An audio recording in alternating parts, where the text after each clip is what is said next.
Em 1985, depois de 40 anos de silêncio, o Arquivo Nacional de Washington, nos Estados Unidos, começou a tornar público milhares de documentos relacionados às atividades nazistas em diversos países. A investigação destes arquivos revela uma rede de personagens, notícias surpreendentes e rotas secretas que mostram que o México foi uma peça importante nos planos de Hitler. A reivindicação de territórios que pertenceram à Alemanha foram questões levantadas por Hitler a partir de 1933, quando ele se tornou primeiro-ministro. Ele se aproveitou delas para fazer com que a Alemanha ressurgisse como uma grande potência.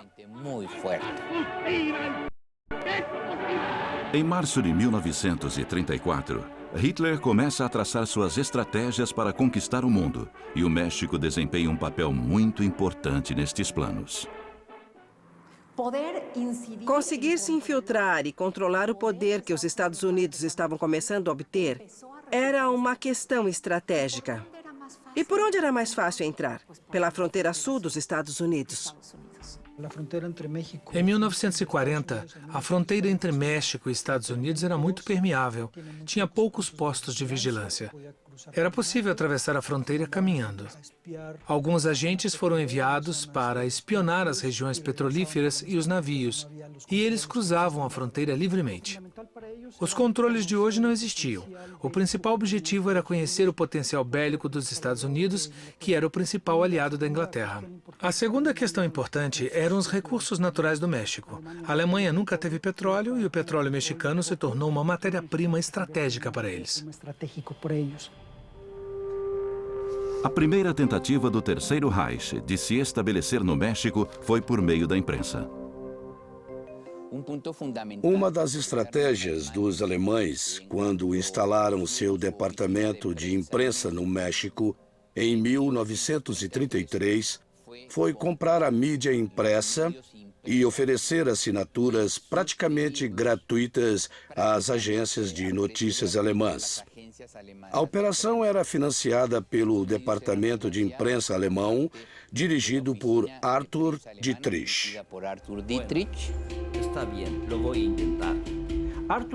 Arthur Dietrich era adido de imprensa da embaixada alemã e aproveitou seu posto para se infiltrar nos meios de comunicação e aumentar sua influência.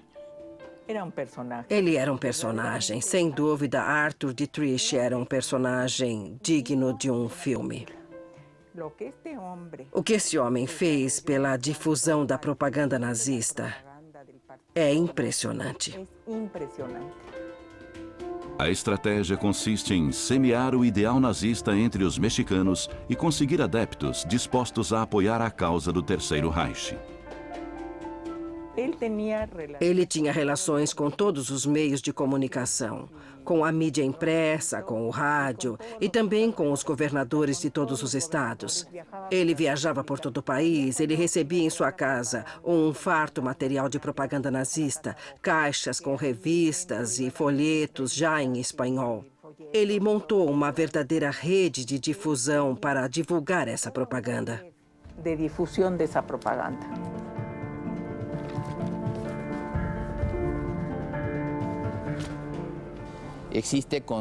Não há dúvida de que os dois jornais mais importantes do país, o Excelsior e o Universal, tenham vendido páginas inteiras para o Departamento de Propaganda alemão. Eles publicaram artigos exaltando o regime nazista. Alguns jornalistas também foram subornados. Entre 1933 e 1941, a propaganda se infiltrou em todos os níveis e houve até o financiamento discreto de uma revista que pretendia ser de alta cultura, a revista Timón, de José Vasconcelos. Ele era um anti-imperialista tão radical que acabou caindo nos braços dos nazistas. Vasconcelos era a favor dos nazistas e antissemita. Antijudío. Por un nuevo mundo, por el triunfo de un nuevo orden. Salud. Salud.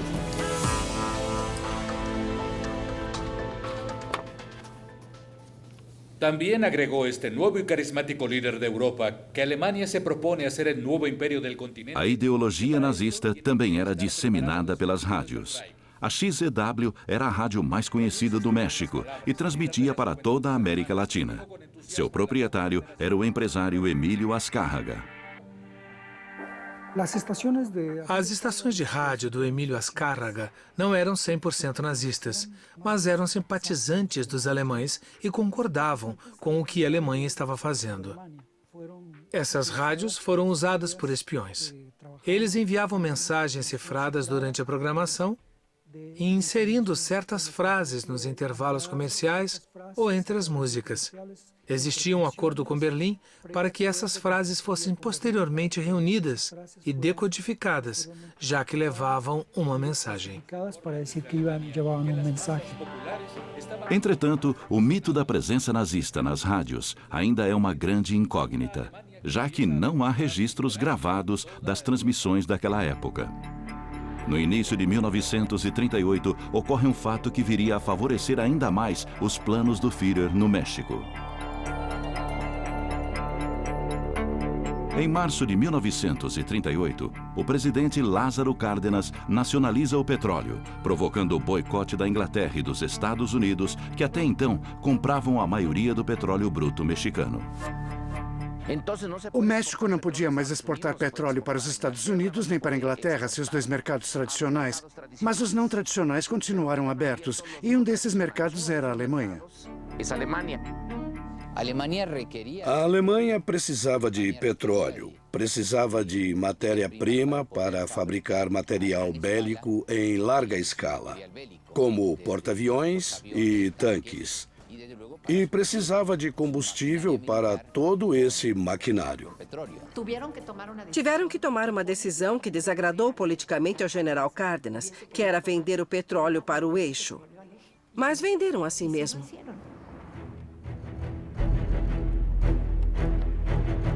No dia 1º de setembro de 1939, a Alemanha invade a Polônia como resposta a um ataque polonês em um posto de fronteira alemão. O incidente acaba por deflagrar a Segunda Guerra Mundial.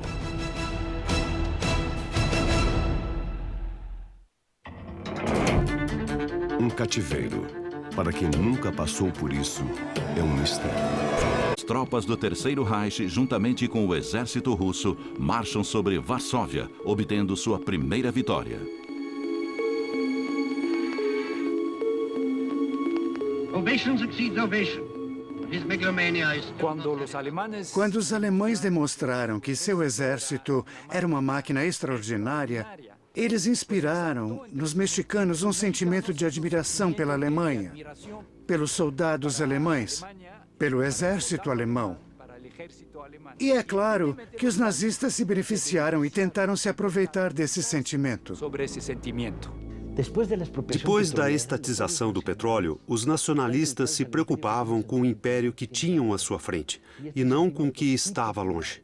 Esse sentimento foi crescendo e fez com que a população que não conhecia o nazismo visse com bons olhos aquela guerra entre inimigos históricos. Para os mexicanos, o império do mal eram os Estados Unidos, e não a Alemanha nazista. Naquela época, uma das lembranças que eu tenho da minha infância é a de ir ao cinema e ver algumas imagens do noticiário Moveton, que era um noticiário obrigatório veiculado nos cinemas. E quando apareciam imagens do Hitler, o público aplaudia. Com o início da guerra, os Estados Unidos decidem pressionar o governo de Lázaro Cárdenas para que controle as atividades dos nazistas em seu território.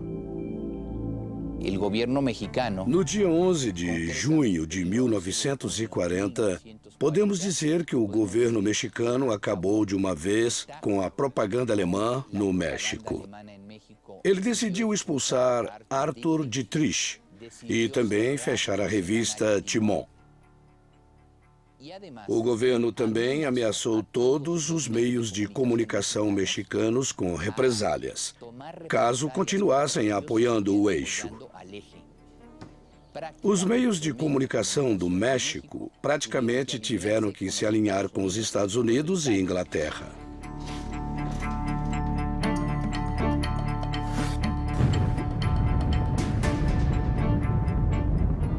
También agregó este nuevo y carismático líder de Europa que Alemania se propone a ser el nuevo imperio del continente. O fim da propaganda nazista também chega ao rádio.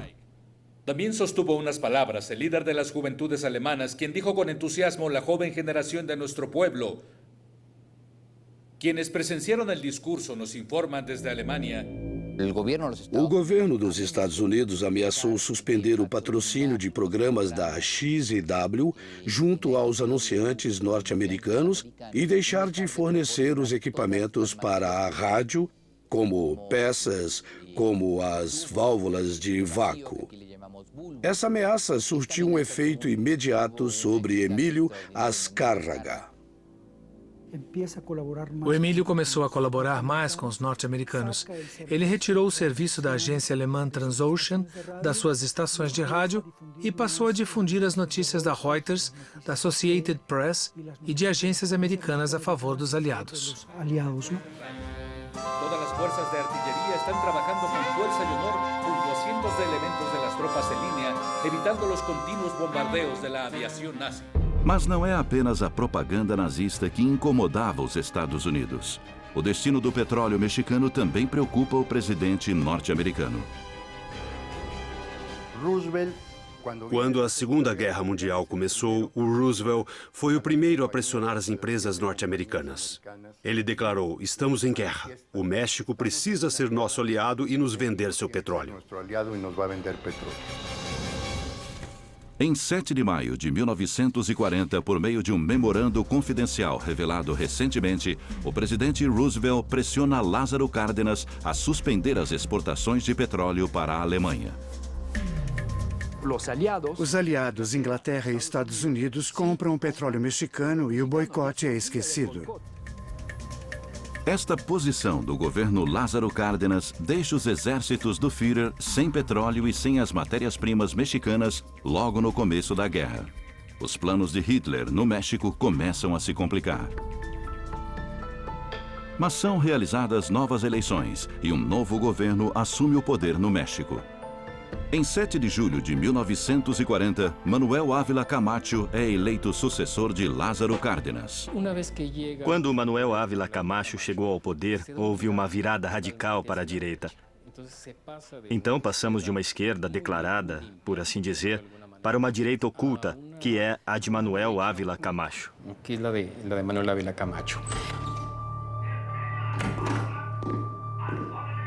Heil Hitler! Com a mudança do poder, os nazistas exploram novas estratégias no México. O alto comando alemão decide criar uma rede de espiões, já que agora existe a possibilidade de encontrar simpatizantes do Terceiro Reich entre os funcionários do novo governo mexicano.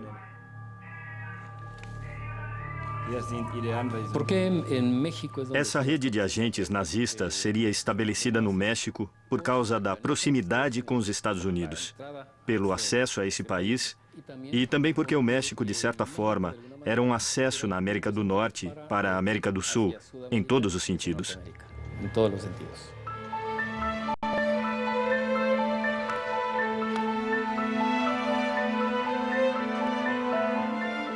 O homem escolhido para ser enviado ao México como chefe da rede de espionagem é o tenente George Nikolaus.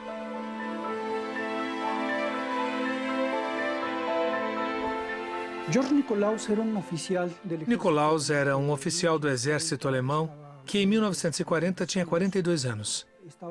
Ele trabalhava como oficial de espionagem da Divisão de Inteligência Econômica do Exército Alemão.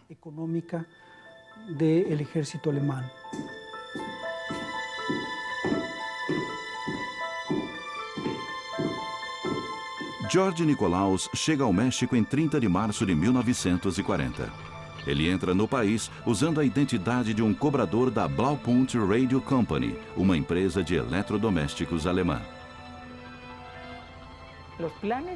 Os planos que ele trouxe foram desenvolvidos na Alemanha para divulgar a propaganda e as ideias nacional-socialistas em todo o mundo.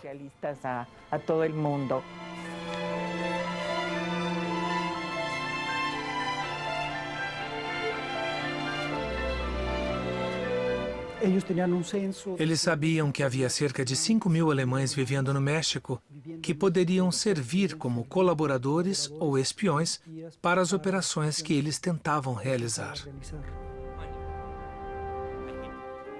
Para enviar informações a Berlim, o Serviço de Inteligência instrui Nikolaus a usar diferentes métodos secretos de comunicação.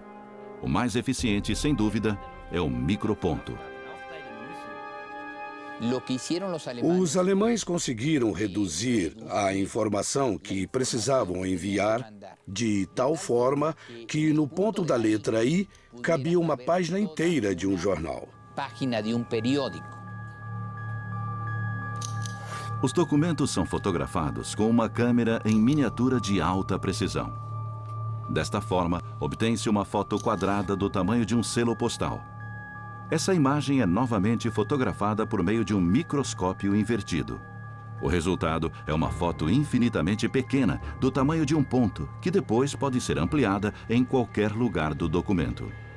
Ao chegar ao seu destino, este ponto podia ser ampliado até 200 vezes.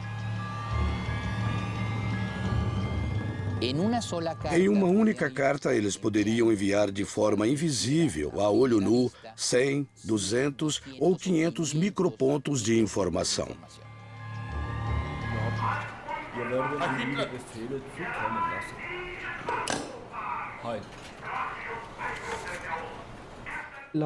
Outra coisa que facilitou o trabalho dos espiões alemães no México foi a corrupção generalizada que existia no governo. Eles usavam grandes somas de dinheiro para comprar funcionários e ter acesso a informações estratégicas. Nikolaus consegue informações vitais sobre a invenção de novos motores resfriados a ar para os aviões norte-americanos e também sobre os acampamentos montados na ilha de Terra Nova, no Canadá, que enviam apoio para a Grã-Bretanha. Mas Nikolaus ainda precisa se infiltrar no alto escalão do novo governo mexicano de Manuel Ávila Camacho. É quando entra em cena uma bela atriz alemã, de apenas 27 anos. O dilúvio. Em 1º de dezembro de 1940, Manuel Ávila Camacho assume a presidência do México. Para se infiltrar no novo governo, o Terceiro Reich apela para o glamour e a sedução de uma atriz jovem e bela, Hilda Kruger. Ela começou a estudar teatro na juventude e, como queria ser atriz, começou a participar dos filmes do Terceiro Reich. Hilda conhece o poderoso ministro da propaganda nazista Joseph Goebbels, que na época detinha o controle sobre toda a indústria cinematográfica do Terceiro Reich. Ela entrou em contato com Goebbels por meio dos estúdios onde filmava e em pouco tempo virou sua amante. Tiveram um relacionamento durante um bom tempo até a esposa dele descobrir. Ela teve que sair da Alemanha, passou pela Inglaterra e chegou aos Estados Unidos em busca de trabalho como atriz. Mas não conseguiu porque não era uma atriz muito boa.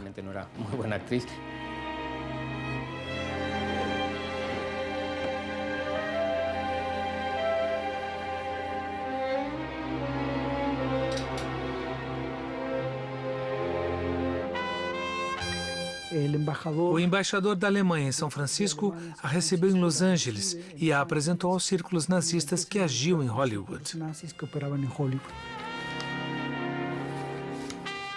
No início de 1941, Hilda Kruger recebe uma ordem do alto comando do Serviço de Inteligência Alemã.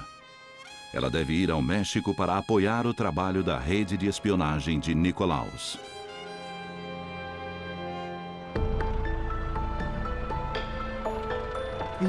Hilda Kruger cruzou a fronteira dos Estados Unidos e entrou no México pela cidade de Nuevo Laredo no dia 9 de fevereiro de 1941.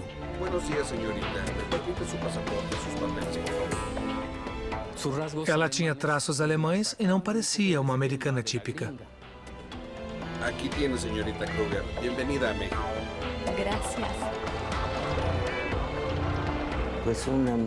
Era uma mulher estonteante. Uma verdadeira valquíria. muito sedutora, simpática, muito doce e inteligente. Transitava por todos os meios mexicanos, inclusive pelo novo governo.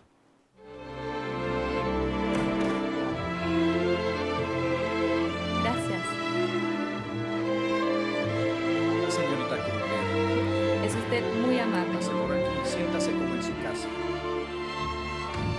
Es una muy bonita fiesta. Nada podría ser mucho.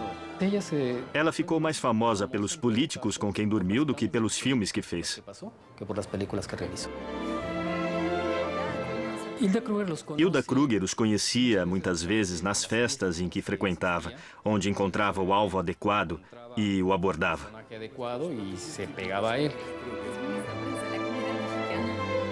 Propongo un brindis por la señorita Kruger, que esté con nosotros mucho tiempo. Se convierten amantes de... Ela virou amante do subsecretário da Fazenda, Ramon Beteta, que era um homem importante nas finanças. Depois, ela foi amante do secretário de governo, Miguel Alemán Valdés, que a transformou em sua amante exclusiva. Sua amante privada mais importante.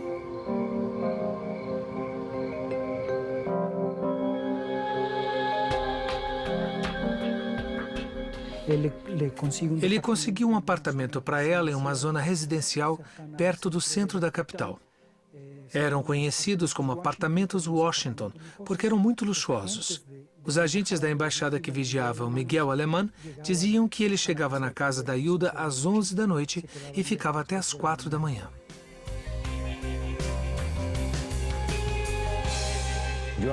Eu já vi jantando com os dois, mas não sei dizer se ela teve alguma relação com o alemão. Eles mantinham as aparências. Mas com Beteta, sim, muitas vezes ela me dizia: o carro do Beteta virá me buscar. Então ela saía e subia no carro com o chofer do Beteta. Por isso é bem possível que tivessem um relacionamento. Mas com o alemão eu não sei.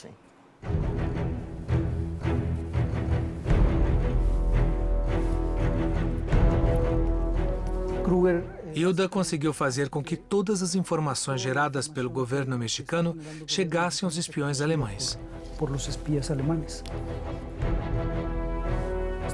Podemos descrever essa mulher como uma autêntica Mata-Hari americana.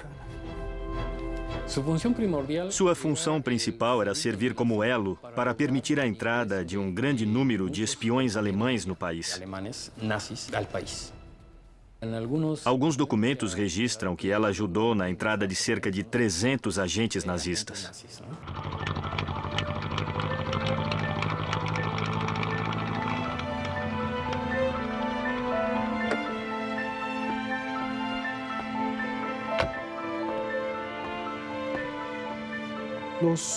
Quanto aos espiões do exército alemão no México, uma de suas operações mais bem-sucedidas foi o contrabando de uma grande quantidade de matérias-primas, como alumínio, mercúrio e tungstênio. Eles enviaram toneladas desses produtos para a Alemanha, segundo relatórios do governo mexicano e do governo dos Estados Unidos. E a Hilda Kruger teve um papel fundamental, porque a maioria dos funcionários mexicanos que participou do contrabando de matérias-primas para a Alemanha era amante de Hilda Kruger.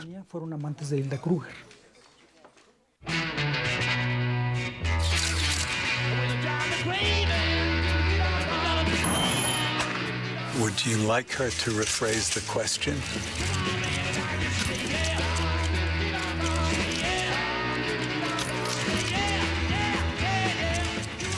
I'm not going to be the person I'm expected to be anymore. Be unexpected. Bleu de Chanel. As agências do Banco Real estão se transformando em Santander. Obrigado pela confiança que você teve na gente. Você vai ver. O que fez o Real ser admirado está lá, junto das essências e inovações do Santander. Tire suas dúvidas, faça sugestões, contribua. Você tem uma história com a gente. E a gente também confia em você para fazer o melhor banco no Brasil. Ter orgulho do que vivemos e continuar evoluindo. Vamos fazer juntos? Santander, valorizando ideias por uma vida melhor. Vem junto. Ao assistir esse programa, você sentirá a dor, a agonia, o medo e o desespero das vítimas. Suas mãos ficarão molhadas de suor e você não vai querer perder nem um segundo. Presa Humana, a partir de segunda a 13 de dezembro, às 10 da noite, no Animal Planet. As equipes percorreram milhares de quilômetros na América Latina e apenas 3 se classificaram para a final. Em Guayaquil, no Equador, a luta pelo primeiro lugar está mais intensa. O desespero. Quantos faltam? Bueno, apúrate, Um pequeno erro podem tirá-los da competição. Não te vayas a dejar rebasar. Na etapa final, The Amazing Race no Discovery Channel. Novo episódio, domingo às 11. Survivorman Lestro. Agora o mestre vai virar aluno. Mestres de sobrevivência. Antes que o passado deles se perca, antes que o mundo deles desapareça, posso aprender com eles. O que para ele é uma aventura, para eles é rotina. Mundos Perdidos com Lestro. Novo episódio amanhã às 10 no Discovery Channel.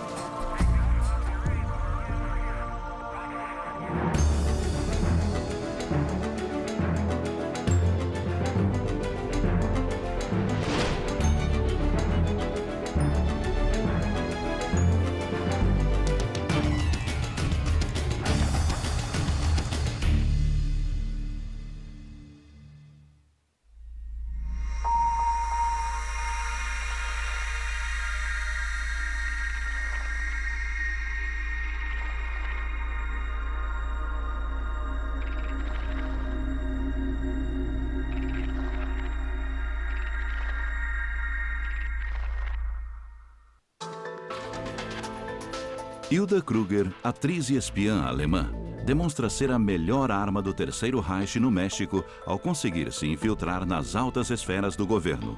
Sua maior façanha é fazer com que as matérias-primas mexicanas voltem a entrar na Alemanha.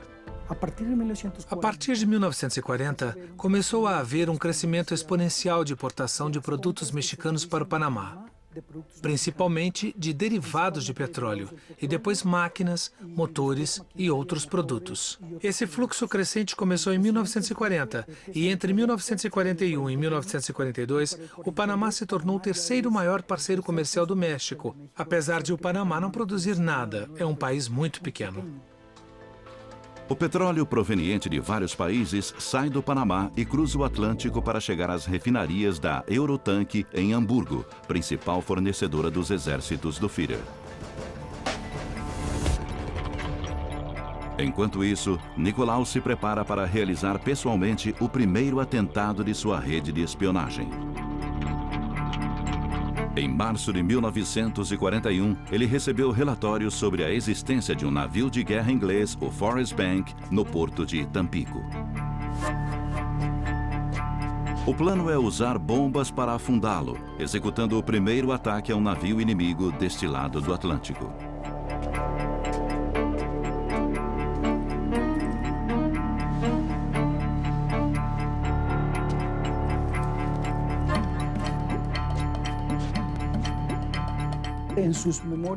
Em suas memórias, Nicolaus conta como foi o atentado.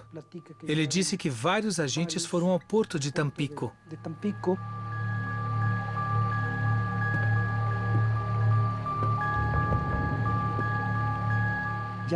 Eles conseguiram uma balsa para levá-los do porto até onde o Forrest Bank estava ancorado.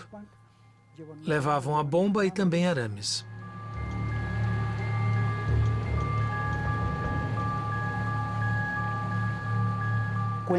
Era uma noite muito escura, mas da água eles conseguiam ver a proa do Forrest Bank, os guardas e a artilharia do navio. Eles então começam a trabalhar para amarrar a bomba no hélice com arames. A ideia era programá-la para explodir 5 dias depois que o navio zarpasse, quando estivesse em alto mar.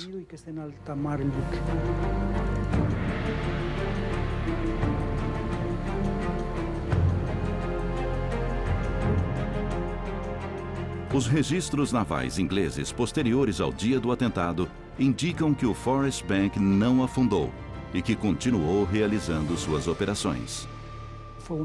Foi uma bomba relativamente pequena, que danificou parte do navio, mas não o afundou.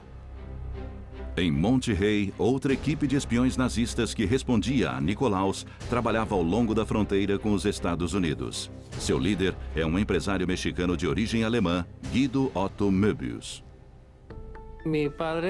Meu pai nasceu aqui em Monterrey, mas foi levado para a Alemanha quando tinha por volta de 10 ou 11 anos.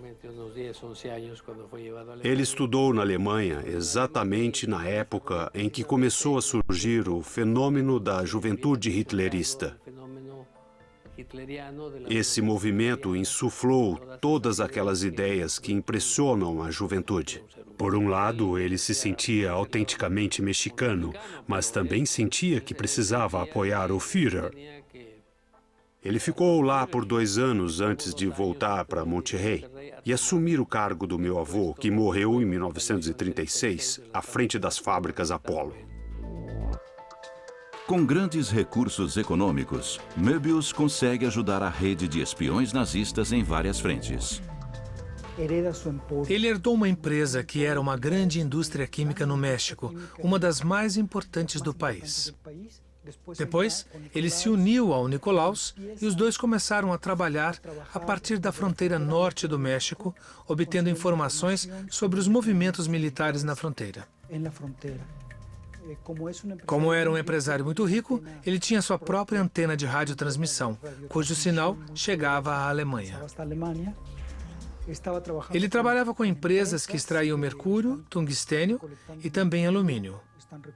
Eles compravam os minérios ilegalmente, depois os mandavam para Tampico e de Tampico eram enviados para a Alemanha.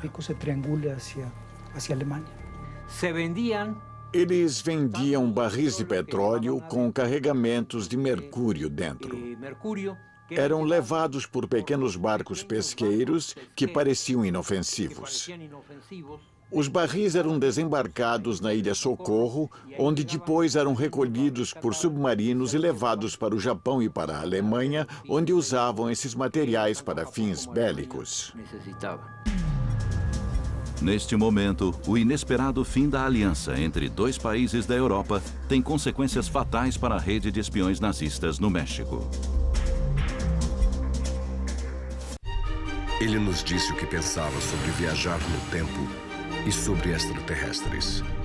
Agora, ele está de volta para falar sobre as imperfeições do universo. Como funciona? Em junho de 1941, a rede de espiões nazistas de todo o mundo sofre um golpe quando a Alemanha invade a Rússia. Em represália, os agentes secretos russos que atuam em vários países, incluindo o México, começam a delatar seus colegas alemães. O principal agente russo na cidade do México era Vicente Lombardo Toledano. Vicente Lombardo Toledano era um agente russo, ou seja, trabalhava para a Rússia, e sua missão era acabar com os serviços de inteligência alemã no México. Ele começou a delatar os nomes dos envolvidos. Este é o fulano e está em tal lugar.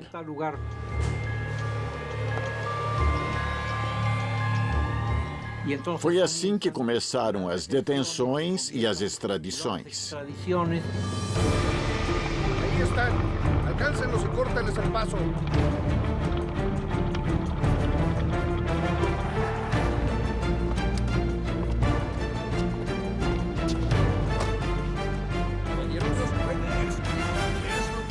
Este é o início do fim para George Nikolaus e sua rede.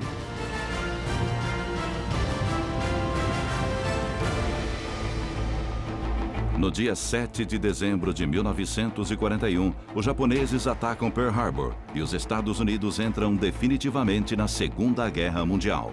Las agencias norteamericanas de noticias informan que hace instantes la Armada Imperial Japonesa ha bombardeado la isla de Hawái, perteneciente a los Estados Unidos de Norteamérica. Sin previa declaración de guerra, el Imperio japonés lanzó centenares de aviones bombarderos y lanzatorpedos sobre la bahía de Pearl Harbor, donde estaba afincada la flota del Pacífico de la Armada de los Estados Unidos. Hasta el peso de los O México, que fica à beira do Pacífico, passou a manifestar uma tremenda paranoia, porque no dia 8 de dezembro de 1941, um dia depois do ataque, o embaixador japonês no México disse: depois que derrotarmos a frota naval em Pearl Harbor, vamos atacar os Estados Unidos, atravessando o México. O México, então, rompeu relações diplomáticas com os países do eixo: Alemanha, Japão, Hungria e Itália. Nesse momento, a guerra ainda não tinha sido declarada, mas muitos jornais, cientes de que o México tinha violado a sua neutralidade, estamparam manchetes dizendo: México entra na guerra. Pusieron em seus titulares: México entra em la guerra. Enquanto o México manteve a neutralidade, a cidade do México fervilhava de espiões. Quando os Estados Unidos decidiram entrar na guerra, a pressão sobre o México se intensificou e listas negras foram criadas. Os Estados Unidos temiam a possibilidade de o México servir como base de submarinos alemães e japoneses. Submarinos alemães em Tampico, no Golfo do México, ameaçariam o petróleo do Texas. E submarinos japoneses no estado de Baja Califórnia ameaçariam a costa do Pacífico, a base militar naval de San Diego e depois Los Angeles. Hoje temos acesso às memórias do comandante de um submarino que disse ter chegado a entrar em Nova York. Então, o temor da implantação de bases de submarinos do eixo no Golfo do México não era infundado. Era um temor fundado. Apesar de ser apenas um boato, todos começaram a ver nazistas em cada esquina. E isso se transformou em uma espécie de paranoia.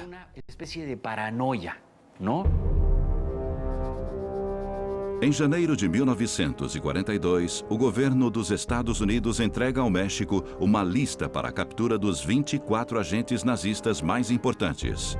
Esta lista é encabeçada por George Nikolaus, Hilda Kruger e Guido Otto Möbius. Ele nos disse o que pensava sobre viajar no tempo. No dia 20 de janeiro de 1942, após receber uma lista para capturar os agentes nazistas que operam no México, o presidente Manuel Ávila Camacho baixa um decreto que permite que os navios, aeronaves e tropas norte-americanas utilizem os portos mexicanos.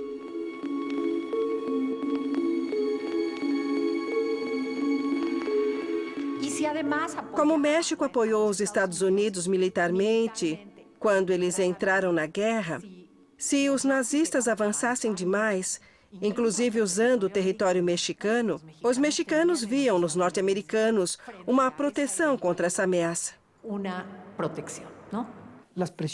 A pressão do governo dos Estados Unidos obrigou o governo mexicano a agir contra Nikolaus, que foi detido no dia 28 de fevereiro. Ao mesmo tempo, também começaram a capturar vários de seus colaboradores e outros espiões que agiam no México. Esse é o fim do Nikolaus como chefe de operações das atividades do exército alemão no México. Vai ter que acompanhar. Siga o teniente, por favor. Guido Otto Möbius era considerado um homem muito perigoso, do mesmo nível de Nikolaus, por causa de seu poder econômico. Ele foi capturado logo depois de Nikolaus. O governo dos Estados Unidos pediu que ele fosse expulso e extraditado para a Alemanha.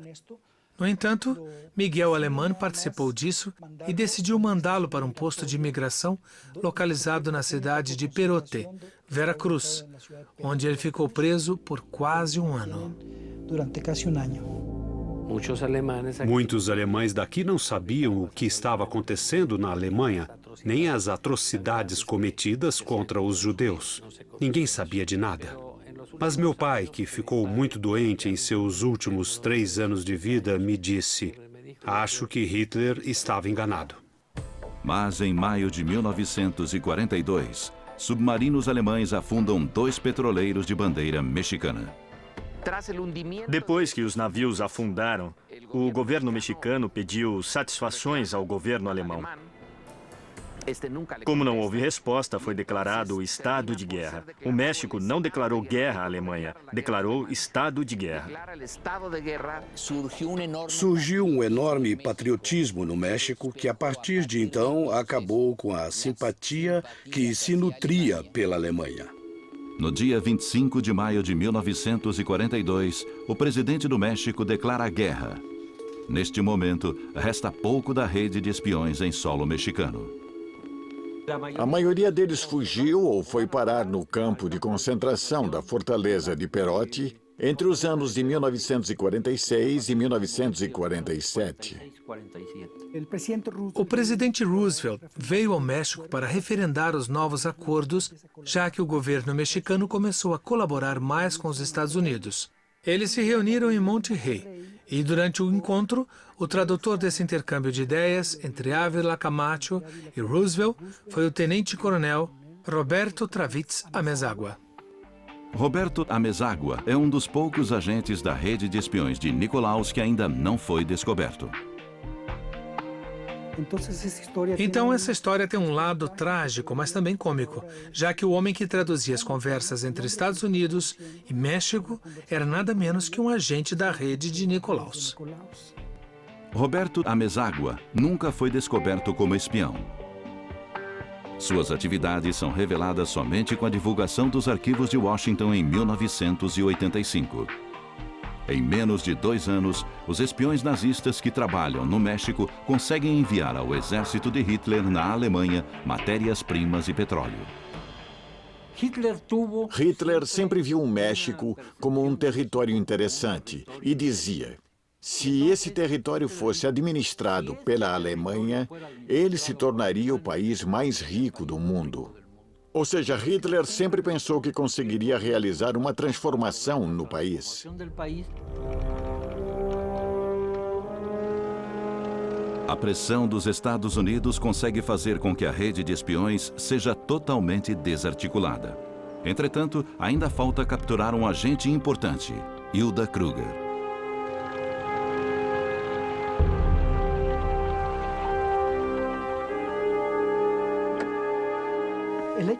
Hilda foi protegida pelo fato de ser amante de Miguel Alemán. Depois que foi presa, não encontraram documentos que comprovassem seu envolvimento nas atividades de espionagem. Alguns poucos documentos talvez tenham sido destruídos pelo próprio Ministério do Interior. Ela não foi deportada e continuou no México. Por favor, que baje del auto e nos acompanhe. Acompáñenos por aqui. Ya hablaremos luego.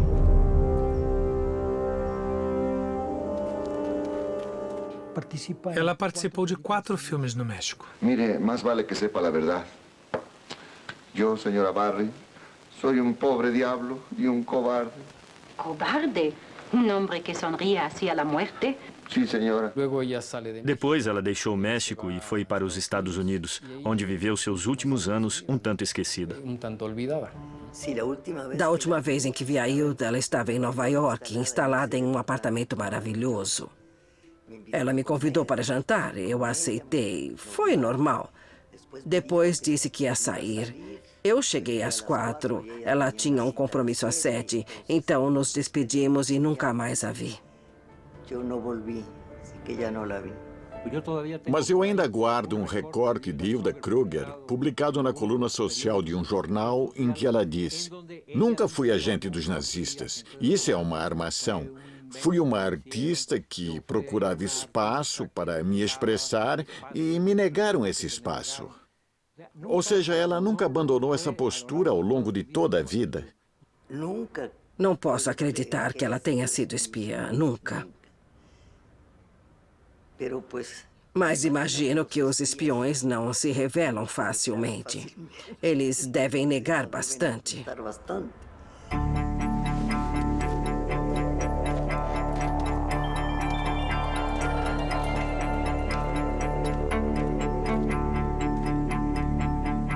Quanto à atuação dos nazistas no México, ainda existem muitos mistérios ocultos nos documentos secretos que, pouco a pouco, começam a ser revelados em todas as partes do mundo.